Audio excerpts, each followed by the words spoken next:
This is lesson 7, using video effects.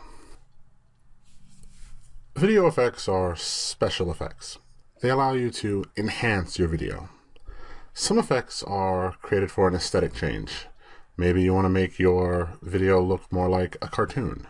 Or perhaps you'd like to make it appear that it was sketched or painted on.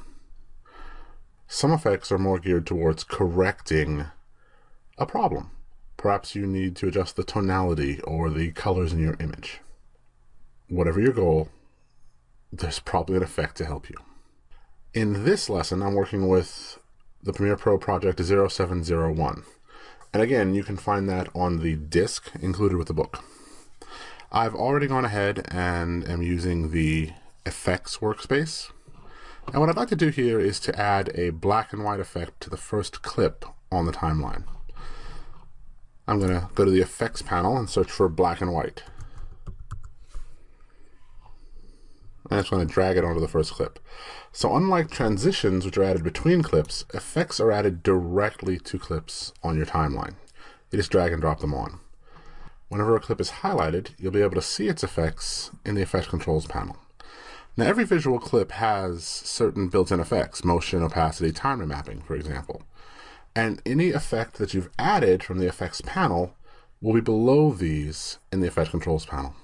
Now, some effects have options to control. Black and white doesn't. It basically just makes color footage black and white. It desaturates it and removes all color.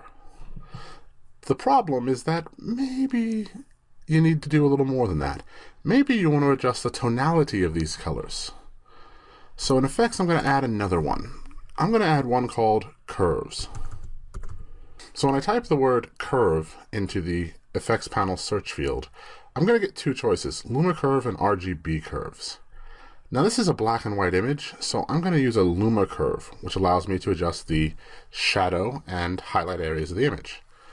If this was a color image, I'd probably use RGB curves, because not only does it give me control over the shadow and highlight areas, but RGB curves would also give me control over the red, green, and blue areas of the image, so I can control the colors in it individually. But since it's black and white, Luma should work fine. I'll just drag and drop it onto the clip, and I can see that it appears right below black and white. Now, for those of you Photoshop users here, the Luma curve may actually look very familiar, because it's actually very similar to the curves adjustment in Photoshop, as well as the levels adjustment in Photoshop. And it's basically a waveform, and it allows me to control the shadow areas, which is the lower part of the waveform. I'm going to drag it to the right. Notice that in the preview, the darker areas are becoming darker and deeper. I'm adding more areas to what are considered the shadows. If I want to increase the areas that are light, I would drag the upper part of the waveform, a part of the curve, to the left, which increases the number of areas that are considered bright. Now I can really exaggerate this a great deal.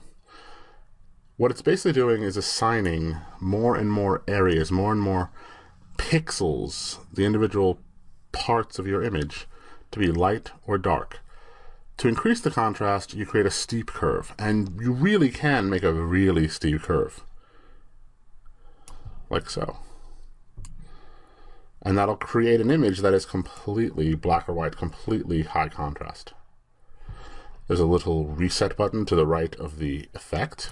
I'm going to click it now, so I can return to the way this was before I started tampering with it. So really all I want to do is give this a little more contrast. So I'm going to grab the shadow selector on the bottom, drag it to the right a little bit. I'll drag the highlight selector so that I can end up with a little more contrast in my image. I can click the FX button next to the Luma curve off. That allows me to see the effect. And I can toggle it back on and off to see the original and my effect. So I'll turn that back on, and you can see that there's a great deal of contrast now here. It's a much higher contrast image. The dull gray that it was before has been completely replaced.